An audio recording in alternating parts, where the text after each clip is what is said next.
नेता माननीय मुलायम सिंह यादव की संघर्षों पर आधारित कैलेंडर साथी दीपक कबीर और उनकी टीम ने तैयार किया है। मैं दीपक कबीर जी से अनुरोध करता हूं कि वो आवें और जो माननीय नेताजी के संघर्षों पर कैलेंडर उनकी टीम ने बनाया है उसको विमोचन कराने की प्रक्रिया निभाएं।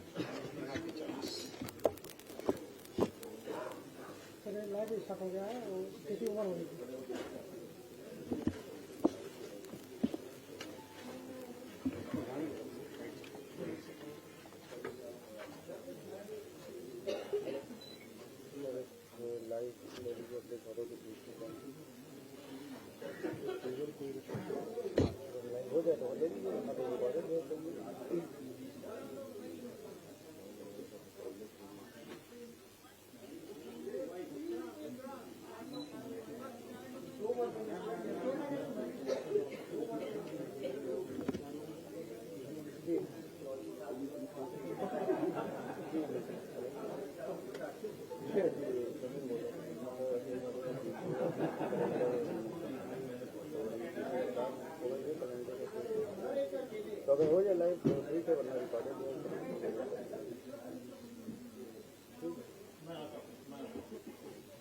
रिकॉर्ड होते हैं लाइव काम ठीक है ठीक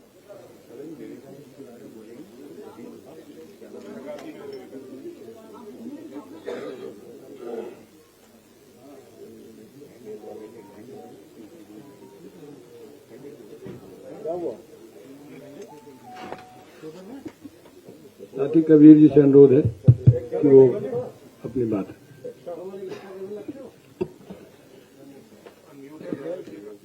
साथियों, आज विवेकानंद जयंती है और राष्ट्रीय युवा दिवस है और आप सब तमाम नौजवान पत्रकार हैं और सबसे बड़े नौजवान उदय प्रताप जी हमारे बीच में बैठे हुए हैं। 92 वर्ष की उम्र में भी इस ठंडक में हमारे बीच में साथ हैं। तो मैं इस मंच के बिहाफ पे आप सबका स्वागत करता हूं, इस्तकबाल करता हूं। दोस्तों, बहुत संक्षेप में कुछ चीजें बस कहना चाहते हैं कि पिछले वर्ष तक हम सब के बीच में मुलायम सिंह यादव जी मौजूद थे और हम उन नौजवानों में हैं जो शायद जब अपने टीन एज में थे तो जो माहौल देख रहे थे उसमें सबसे ज्यादा दुष्प्रचार या बदनामी उनके हिस्से में आ रही थी। हम जिस कम्युनिटी में थे उसमें महसूस करते थे। धीरे धीरे जब बड़े हुए, जब यूनिवर्सिटी में गए और बाकी दुनिया की तमाम चीजों को पढ़ा और जाना तो लगा कि नहीं, ये तो बहुत खोखली बातें थी। दुनिया के अंदर कई नैरेटिव्स होते हैं और सत्ता के नैरेटिव और विपक्ष के नैरेटिव और अलग अलग वर्गों के नैरेटिव अलग अलग होते हैं। हम अभी नवंबर में जब उनका जन्मदिन था तो हमें किसी आयोजन में बुलाया गया और एक बड़ा सा मोमेंटो दिया गया उनके जन्मदिन पर। तो मुझे लगा कि वहां 3-4 हजार लोग थे और सिर्फ मोमेंटो देने के अलावा सिर्फ बातें हो रही थी, हंसी मजाक, पोएट्री और बहुत सारी चीजें। वो भोले लोग थे, अच्छे लोग थे, वो प्यार करते थे। लेकिन किसी इंसान से प्यार करना, चाहे वो गांधी हो, चाहे वो मुलायम सिंह यादव हो, चाहे वो विवेकानंद जी हो, उतना महत्वपूर्ण नहीं होता है जितना उनके विचारों को, उनके ख्याल को, उनकी जिंदगी के आदर्शों को अमली जामा पहनाना। तब हम लोगों को लगा कि नहीं, हमने पढ़ना शुरू किया मुलायम सिंह यादव जी पर भी और पूरे सोशलिज्म पर भी। और विवेकानंद जयंती हमारे दोस्त बैठे हैं। 4 साल पहले अखिलेश जी और की पहल पर नौजवानों के साथ कुछ वर्कशॉप शुरू हुई थी, तो वह आज ही के दिन शुरू हुई थी एक खिचड़ी कार्यक्रम के साथ जोड़कर। तो आज विवेकानंद जयंती पर हम लोगों ने ये कैलेंडर तैयार किया जो अखिलेश जी ने की सहमति थी, परामर्श था उदय प्रताप जी का, और इसको आपके बीच में ला रहे हैं। इसके अंदर की 2 छोटी सी बातें बस इतनी है कि भगत सिंह सिर्फ अंग्रेजों को भगाना नहीं चाहते थे। उनका मकसद था कि अंग्रेजों के जाने के बाद ये जो देश है, ये जो समाज है, इसको भी पूरी तरह से बदल दिया जाए। तो समाजवाद भी यही चाहता है कि सिर्फ सत्ता को हटाने या जीतने या हारने की लड़ाई नहीं है, बल्कि इस पूरे मौजूदा व्यवस्था को किस तरीके से हम बदल सकते हैं, लोगों को कैसे राहत पहुंचा सकते हैं। विवेकानंद का नाम बचपन का नरेंद्र था। नरेंद्र नाम बहुत अच्छा होता है। नरेंद्र का मतलब होता है राजा। लेकिन इसके बावजूद उन्होंने, विवेकानंद ने अपने नाम को छोड़ दिया, क्योंकि वो राजत्व तो नहीं चाहते थे। उन्होंने अपने नाम को विवेकानंद में बदल दिया, विवेक की दुनिया में चले गए। जब हम लोग इस प्रस्ताव पर अखिलेश जी से बात कर रहे थे तो उन्होंने जिक्र किया था कि समाजवादी पार्टी विवेक की पार्टी है, एक रैशनल पार्टी है। विवेक नॉर्मल एजुकेशन से बहुत अलग चीज होती है, जो सही या गलत की समझ पैदा करती है। ये सिर्फ बौद्धिक होना नहीं है, ये सिर्फ किताबें, एकेडमिक्स में आगे आ जाना नहीं है, ये सिर्फ बड़ी बड़ी किताबें पढ़ लेना नहीं है। ये एक बुनियादी चीज होती है जो लोगों को मनुष्यता सिखाती है। नरेंद्र नाम छोड़कर विवेकानंद में बदल जाना, तो ऐसे में विवेकानंद जयंती पर समाजवादी पार्टी, जो विवेकशील लोगों की पार्टी है, या समाजवाद जो विवेकवान लोगों की विचारधारा है, जिसका काम है, हम परफेक्ट नहीं है लेकिन लगातार विचारों से, पढ़ाई से, संघर्षों से अपने आप को बेहतर बना सकते हैं। 14 जनवरी अभी 12 जनवरी आज है, 14 जनवरी को कैफी आजमी जो बहुत मशहूर शायर थे, उनका जन्मदिन भी है। उनका भी जिक्र आया है कि किस तरीके से गरीबों, किसानों, मजदूरों की हिमायत करके ही हम एक बेहतर दुनिया बना सकते हैं।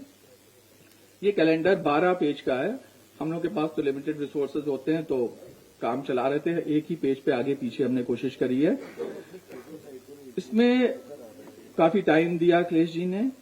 इसमें जो महत्वपूर्ण विचारक रहे हैं समाजवाद के, हर महीने के समाजवाद के, या हमारे देश के राष्ट्रीय आंदोलन के संदर्भ में, या वो लोग जिन्होंने अपने साहित्य या कविता से बदलने की कोशिश करी, उनको याद करने के दिन हैं, उनकी रचनाएं हैं। मुलायम सिंह यादव जी को ये पूरा कैलेंडर समर्पित है, इसलिए मुलायम सिंह यादव जी के उन लोगों के बारे में क्या विचार है उसको दर्ज किया गया है। और जो उस जमाने के मशहूर नेता थे या बाकी तमाम समाज के प्रतिबद्ध लोग थे, वो मुलायम सिंह यादव जी के बारे में क्या सोच रहे थे, वो दर्ज किया गया है। अखिलेश जी उस महीने के बारे में, उन दिनों के बारे में और उन लोगों के बारे में, नेताजी को याद करते हुए क्या सोचते हैं, उन्होंने समय लगा के वो पूरा दर्ज किया है, हर पेज पर आपको मिलेगा। तो ये एक पूरा एक पैकेज है जो हम चाहते हैं कि इस देश के तमाम हिंदी बेल्ट के, और कोशिश करेंगे अगर ट्रांसलेट हो पाए, कि नौजवानों में, बौद्धिकों में, शिक्षकों में, पत्रकारों में के घरों में लगे, और वो हर दिन, हर महीना जब देखें तो उनके अंदर तमाम सवाल पैदा हो, उनके अंदर विवेक पैदा हो, वो हमें सही और गलत भी समझा सकें, आलोचना भी कर सकें, और एक बेहतर मिलजुल कर कैसे दुनिया बन सकती है, समाज बन सकता है, इस ओर बढ़ें। ये संस्कृति कर्मियों से संवाद की शुरुआत है। ये शिक्षकों, पत्रकारों, बौद्धिकों से संवाद की एक शुरुआत है। इस सिलसिले को सिर्फ कैलेंडर लॉन्च तक नहीं रखा जाएगा, बल्कि आगे भी ले जाया जाएगा। और उम्मीद है कि मार्च में हम सब इसका मल्टीपल विस्तार देखेंगे इसी कैंपस में, गतिविधियां अगर अनुकूल रही सब कुछ। तो सिर्फ इसके पहले पेज पर कुछ लाइनें अखिलेश जी के कमेंट में लिखी हैं, मैं उनको दोहराते हुए अपनी बात खत्म करता हूं। आने वाले दिन मौसमों के दिन हो, आने वाले दिन मौसमों के दिन हो, मुस्कुराने के दिन हो, जूझने के दिन के बाद जीतने के दिन हो, हमारे दिन हो। आप सबका इस्तकबाल, ये कैलेंडर आप सबके कार्यालयों में आप तक भी व्यक्तिगत रूप से पहुंचेगा, और मैं आपसे इस कैलेंडर के बिहाफ पे और इस तमाम तरह की गतिविधियों के बिहाफ पे वायदा करता हूं कि एक खुला संवाद जारी रहेगा। आप सबका बहुत बहुत शुक्रिया, और मुझे मंच पे बुलाने का आप सबका आभार। मैं खास तौर पे इसका शुरुआत में पहले पेज पे एक झंडा गीत लिखा हुआ है। मैं गुरु जी अद्भुत कवि हैं और उससे भी बड़े इंसान हैं, और मेरा दुर्भाग्य, हम लोग आपस में अक्सर ये कहते हैं कि हम पहले क्यों नहीं मिले। हम चुनाव के दौरान ही मुलाकात हुई थी, और ये लगातार शतरंज में हमें हराते रहे इस उम्र में भी। तो मैं चाहूंगा कि गुरु जी ने चूंकि परामर्श भी देते हैं, सही गलत की समझ भी देते हैं, तो वो अपनी बात रखें। धन्यवाद दीपक भाई। आदरणीय राष्ट्रीय अध्यक्ष जी, उत्तर प्रदेश के अध्यक्ष जी आदरणीय चौधरी साहब और भाई दीपक कबीर जी, आज पहले तो विवेकानंद जी का आज जन्मदिन है। हम सब लोग उनको श्रद्धांजलि देते हैं, नमन करते हैं। मैं एक घटना सुनाना चाहता हूं कि रविन्द्रनाथ टैगोर की जब पहली मुलाकात रोमा रोला से हुई, दोनों नोबेल प्राइज विनर थे। तो रोमा रोला ने कहा कि हम भारत के बारे में जानना चाहते हैं कुछ। तो रविन्द्रनाथ टैगोर जी ने कहा कि सिर्फ विवेकानंद की जीवनी पढ़ लो और लिख देना उन पे कुछ, आप भारत के बारे में फिर सब कुछ जान जाएंगे, इसके बाद फिर जानने को कुछ बचेगा नहीं। बहुत बड़ा कॉम्प्लीमेंट था जो रविन्द्रनाथ टैगोर ने दिया। तो उसमें और बात आगे करूं उसे कि इसी तरह से इस कैलेंडर को पढ़ने के बाद एक बात जो स्पष्ट दीपक कबीर जी से हमारी बातचीत हुई कि समाजवाद केवल चुनावी पार्टी नहीं है। जब गांधी जी और भगत सिंह में चाहे कितना ही मतभेद हो हिंसा व अहिंसा पे साधन और साध्य को लेकर, लेकिन एक बात में दोनों लोग एक मत थे कि हम आजादी के लिए आजादी नहीं चाहते, व्यवस्था परिवर्तन के लिए आजादी चाहते हैं। हम इस समाज की जो संरचना है, जो ऊंच नीच है और वर्गीय जो लंबवत है, उसको क्षैतिज करना चाहते हैं। इसी को लोहिया जी यूं कहा करते थे कि हम खड़ी लकीर को पड़ी लकीर में बदलना चाहते हैं। तो ये जो व्यवस्था परिवर्तन था, ये उद्देश्य था आजादी का। हम आज जब देखते हैं तो हम उसी के लिए लड़ रहे हैं। हम इसलिए नहीं लड़ रहे कि हम केवल सत्ता में आ जाएं। सत्ता में तो इसलिए आना चाहते हैं कभी कि जब अगर हम कहते रहेंगे तो कुछ होगा नहीं। हमने कविताएं बहुत सी लिखी, लेकिन उन कविताओं का हम उनको पूरा कब कर पाए, जब हम खुद एमपी हुए तब। तो जब सत्ता में आदमी होता है तो वो कुछ कर लेता है। जैसे हमने गांव के उत्थान पे बहुत सा लिखा, लेकिन बाद में जब हमको मौका मिला तो हमने करके दिखाया। ये हमेशा से होता है। साहित्य और राजनीति का बड़ा गहरा संबंध है। जो साहित्य सपना देखता है, राजनीति उसे पूरा करती है। तो समाजवादी पार्टी सपना देखती भी है और पूरा भी करती है। मैं ये कहना चाहता हूं कि जैसे मैंने कहा कि इस कैलेंडर को देखने के बाद आपको पता चल जाएगा कि समाजवादी सोच क्या था, आदरणीय नेताजी का क्या सोच था, किस तरह से उन्होंने इस परिस्थितियों के बदलाव के लिए, व्यवस्था परिवर्तन के लिए कितना संघर्ष किया, जेल गए, क्या क्या नहीं किया। विवेकानंद जी के बारे में नेहरू जी ने एक वाक्य कहा है कि विवेकानंद जी पुरातन और नवीन भारत के बीच के पुल थे। उन्होंने लिखा कि वो he was a bridge between ancient India and modern India. नवीनता और पुरातनता के बीच में एक वो पुल का काम करते थे। सुभाष चंद्र बोस ने तो इतना कह दिया है उनके बारे में, उन्होंने कहा कि अगर वो जिंदा होते तो मैं सारा काम छोड़ के उनके साथ रहता, क्योंकि मेरी भी परिस्थिति ये थी कि मैं इस देश की स्थिति बदलना चाहता हूं। जो समाजवादियों का सपना था वो विवेकानंद जी का भी सपना था। स्वामी रामकृष्ण परमहंस से जब गए हैं वो, और उन्होंने कहा कि हम भारत यात्रा पर निकलना चाहते हैं, हमें कुछ उपदेश दीजिए कि क्या मंत्र दीजिए। तो उन्होंने एक मंत्र दिया कि service to man is service to God. ईश्वर, मनुष्य की सेवा करना ही ईश्वर की सेवा है, इसके अलावा ईश्वर की सेवा कुछ नहीं है। तो इसी को व्यवस्था परिवर्तन कहते हैं। जब स्वामी विवेकानंद जी को राजाओं ने रथ में बैठाल के खींचा, जब शिकागो की वहां से लौट के आए हैं, तो राजा अजीत सिंह खेतड़ी के उनके बड़े दोस्त थे, और उनके कहने से तमाम राजाओं ने एक रथ पे उनको बैठाला, और रथ पर बैठाल के राजाओं ने घोड़ों की जगह खुद खींचा। यानी हिंदुस्तान के नेटिव प्रिंसेस उस रथ को खींच रहे थे, और उसमें विवेकानंद जी बैठे हुए थे और रो रहे थे।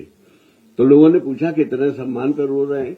बोले इस सम्मान का हम क्या करेंगे, हम जो सपना देखना चाहते थे, जो हम इस देश के अंदर परिवर्तन करना चाहते थे, वो हम नहीं कर सके।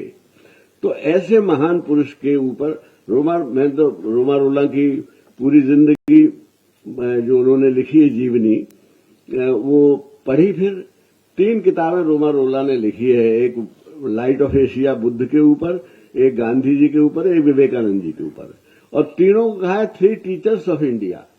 इनमें टीचर तो एक भी नहीं था। वहां टीचर्स का मतलब है कि ये जो समाज को परिवर्तन करने के लिए, समाज को दिशा देने वाले लोग थे, तो उनमें से विवेकानंद जी एक थे। हम उस पर तो बहुत दिन बोल सकते हैं, लेकिन हम जानते हैं कि समय कम है, तो मैं इसलिए आपकी तरफ से, अपनी तरफ से हम विवेकानंद जी को सबको श्रद्धांजलि देते हैं उनको। और एक बात कहना चाहते हैं कि उनका जो सपना था वो भी वही सपना था जिस सपने नेताजी का था, जिसका ये कैलेंडर, कि इसमें व्यवस्था में परिवर्तन होना चाहिए। गांधी जी का भी सपना था। गांधी जी, मैं ये एक बात कहना चाहता हूं आज स्पष्ट कि गांधी जी हमारे आदर्श थे। इसलिए थे कि जो समाजवादी लोग थे वो कांग्रेस के अंदर एक सेल बना के रहते थे। गांधी जी की जब निधन हो गया, उनके जब उनका बंद कर दिया गया, हत्या कर दी गई, तो उसके बाद फिर समाजवादी पार्टी अलग हुई और उन्होंने पार्टी 48 में बनाई। तो हमारा सपना है इस देश परिवर्तन करना, ये प्रथम हमारा सपना है। ईश्वर उस सपने को पूरा करे और हम सब लोगों के उसमें संघर्ष हो और आप सबका सहयोग हो, पूरे देश का सहयोग हो, यही मेरी कामना है। और इन्हीं शब्दों के साथ मैं अपनी बात समाप्त करता हूं और एक बार फिर विवेकानंद जी को श्रद्धांजलि देता हूं और नेताजी की स्मृति को नमन करता हूं।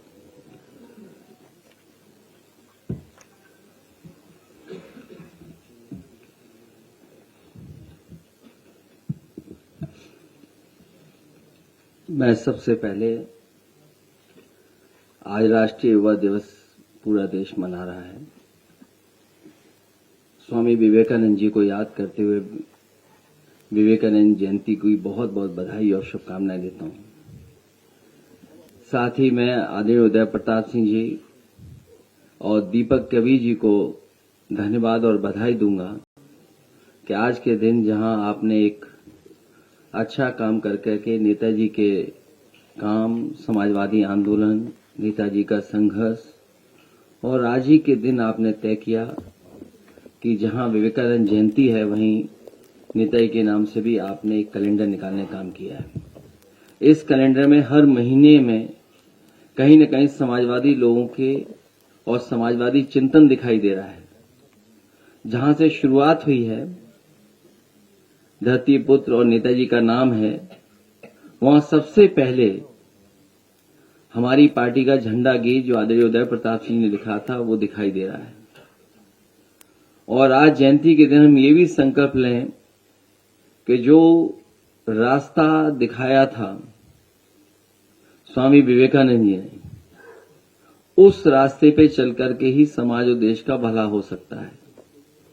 नकारात्मक राजनीति खत्म हो, समाज में जो भेदभाव है, कभी जात के आधार पर, धर्म के आधार पर, उसको दूर कर करके, और साथ ही साथ अंधविश्वास कैसे खत्म हो, और जो हमारे समाज की बुराइयां हैं वो कैसे खत्म हो, उस दिशा में लगातार हम लोग आगे बढ़ते रहें, तभी हमारा समाज और देश आगे तरक्की खुशहाली पे जाएगा। एक बार फिर मैं आदरणीय उदय प्रताप सिंह जी के प्रयासों से, उनके लगातार समाजवादी पार्टी को जो अपनी कलम से लिख करके हमें देते हैं, उसके लिए बधाई देता हूं। कबीर जो बैठे हैं, जिन्होंने संकलन कर करके इसमें तस्वीर और एक कैलेंडर का रूप दिया है, उनको बधाई। ये बहुत ही समाजवादी आंदोलन और जो लोग समाजवादी विचारधारा को आगे बढ़ाना चाहते हैं उनके लिए बड़ा काम है।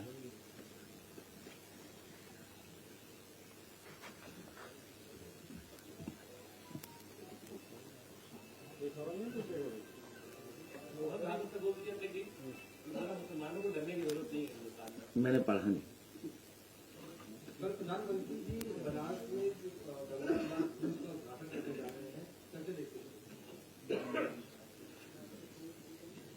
अभी और कुछ मत पूछिए।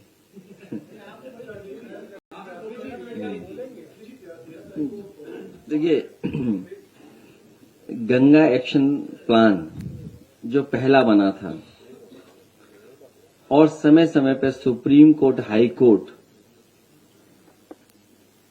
और समय समय पर अखबारों में पढ़ने का मौका मिलता है, उसमें यही दिखाई देता है कि अभी तक के जो प्रयास हुए उससे मां गंगा साफ नहीं हुई है। जब तक उसकी सहायक नदियां, जुड़ने वाले नाले, उनकी गंदगी नहीं खत्म होगी, तब तक मां गंगा साफ नहीं होंगी। हजारों करोड़ रुपया साफ हो गया है, लेकिन अभी तक नदियां साफ नहीं हुई हैं। समाजवादियों का भी प्रयास था कि गोमती को एक उदाहरण की तरह समाज के सामने और देश के सामने रखा जाए और यही अगर और नदियों के लिए योजना और कार्यक्रम बनेंगे तो नदियां शहरों के अंदर साफ बहेंगी। हमारे जितने भी शहर बसे हैं वो नदियों के किनारे बस गए, और जब बसे थे तब नाले और कोई सीवेज का ट्रीटमेंट का इंतजाम नहीं था, जिसके कारण सीधा सीधा जो कुछ है शहर का गंदा पानी, गंदगी सब नदियों में जा रही है। तो ये प्रयास समाजवादी सरकार में हुआ था, वही रास्ता है नदियों को साफ करने का। यहां की सुंदरता खत्म कर करके दूसरी सुंदरता दिखाई जा रही है। आखिरकार सरकार को ये बताना चाहिए कि यहां की आखिरकार सुंदरता क्यों खत्म कर दी। इसी तरह नाव यहां पर चलनी थी, कुछ पहले नाव खरीद ली गई थी, और भी जिसको टूरिस्टों को सुविधा देने के लिए या लोगों को घूमने के लिए यहां नाव खरीदी गई थी, वो सब कूड़ा करकट हो चुकी हैं। वो शायद डस्टबिन में फेंक दी गई हैं या यहां से लेकर के कहीं और ले गए हैं वो लोग। मुझे बताया गया, जब मैं संगम में गया, मैं उस नाव में जब बैठा तो मैंने कहा ये सरकार ने तो बहुत अच्छी नाव खरीद ली है। तभी उसमें एक कर्मचारी ने कहा ये वही नाव है जो आपने खरीदी थी। तो जो यहां की अच्छी चीजें थी वो सब खत्म कर दी सरकार ने। तो ये सरकार क्या दिखाना चाहती है?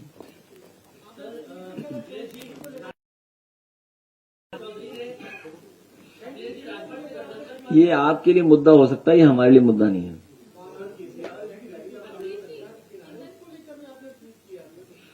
वहां लोग वैराग्य के लिए, आखिरी समय के लिए, पूजा पाठ के लिए, आध्यात्म के लिए आते हैं और सीखने के लिए आते हैं। लेकिन ये भारतीय जनता पार्टी टूरिज्म और पैसा बढ़ाना चाहती है, पैसा कमाने के लिए व्यवस्था बना रही है। आखिरकार वहां के जो निषाद समाज के लोग हैं, जो नाव चलाते थे, नावक थे, उनको क्या लाभ मिलने जा रहा है? उनके लिए क्या सुविधाएं दी गई हैं? क्या बड़े उद्योगपतियों के लिए सुविधा होगी या बाहर से जो कारोबार करने वाले लोग हैं उन्हीं के लिए सुविधा होगी? हमारे नाव चलाने वालों के लिए क्या सुविधा होगी? और इसी तरह जब आपके गोमती रिवर फ्रंट में इस तरह की नाव चलने की कोशिश थी तो उसको क्यों खत्म कर दिया गया?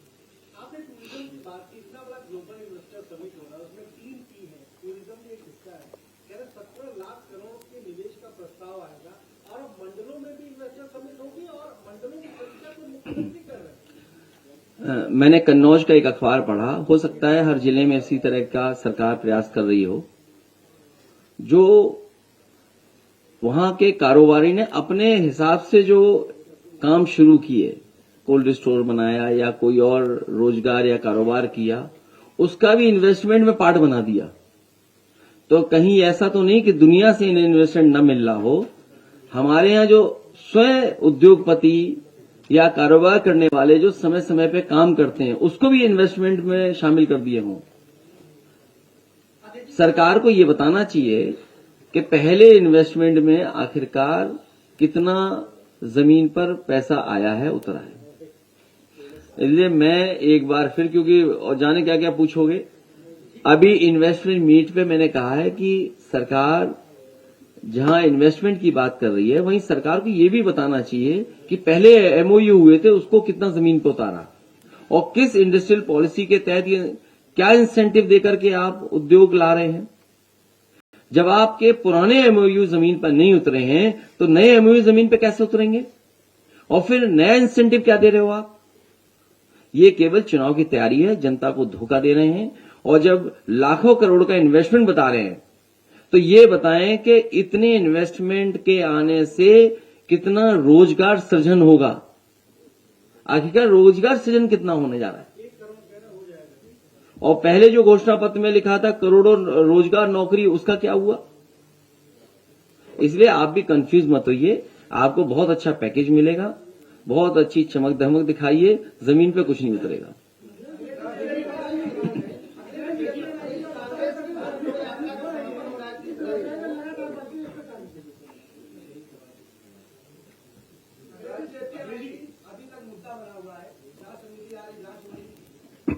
मुझे ये बताओ, अगर आप जेपीएनआईसी पे पूछ रहे हैं तो आखिरकार उस पर जांच कितनी हो चुकी है?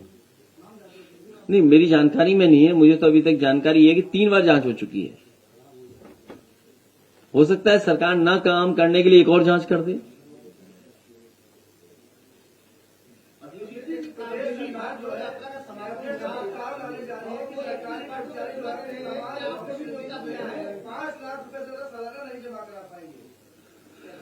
उसका विरोध किया जाएगा। अभी उसके बारे में और परीक्षा कर लेंगे कि किस तरीके से सरकार ला रही है।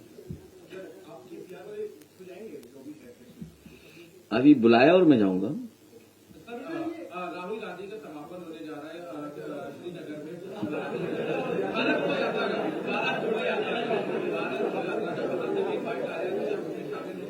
उसके अभी इनवाइट आया है, तो मैं अभी पार्टी से डिस्कस करूंगा, उसके बाद उस पर फैसला लूंगा। अरे तुम्हें गोरखपुर महोत्सव में जाना चाहिए कि इधर उधर की बातें कर रहे हो? कोई तो जाए, बैठे कुर्सी में। क्या सरकारी पैसा ऐसे ही बहा दोगे?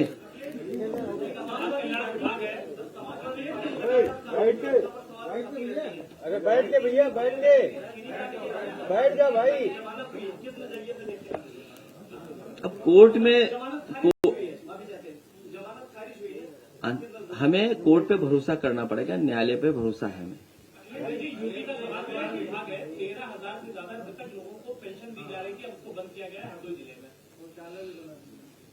अब इस तरह के अगर आंकड़े आ रहे हैं तो न जाने कितने लोगों को और मिल रहा होगा और जिलों में।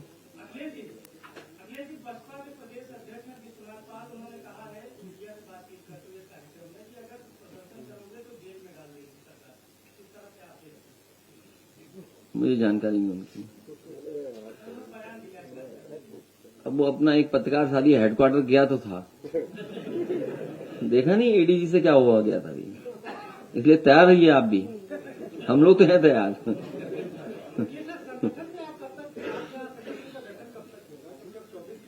आपको इस बात की क्यों चिंता है? नहीं, अगर आप बीजेपी की गुप्त मीटिंगों की हमें बता दो तो हम आपको संगठन बता देंगे। नहीं, आप हमें गुप्त बैठकें जो हो रही हैं उनकी बात बताइए ना। नहीं, आपको इससे क्या लेना देना? आप बहुत जल्दी बन जाएगा, शुभ दिनों में बनेगा। आज शुभ दिन है क्या? अच्छा, शुभ दिन आने दो भाई। आप ही कहते हो कि शुभ दिन में काम किया करो। अच्छा, आप ही ने कहा कि शुभ दिन में ही काम करना। आप में से कुछ साथी हमसे मिले, उन्होंने कहा कि अगली बार शुभ दिनों में ही काम करना, तो अब उसी का इंतजार कर रहे हैं। नहीं, वो अलग अलग जगह से पूछोगे तो अलग अलग तरीका बताते हैं। तो जिनसे हमने पूछा उन्होंने एक तारीख बताई है, उस दिन आपका पूरा संगठन तैयार मिलेगा, उस दिन से बनने लगेगा।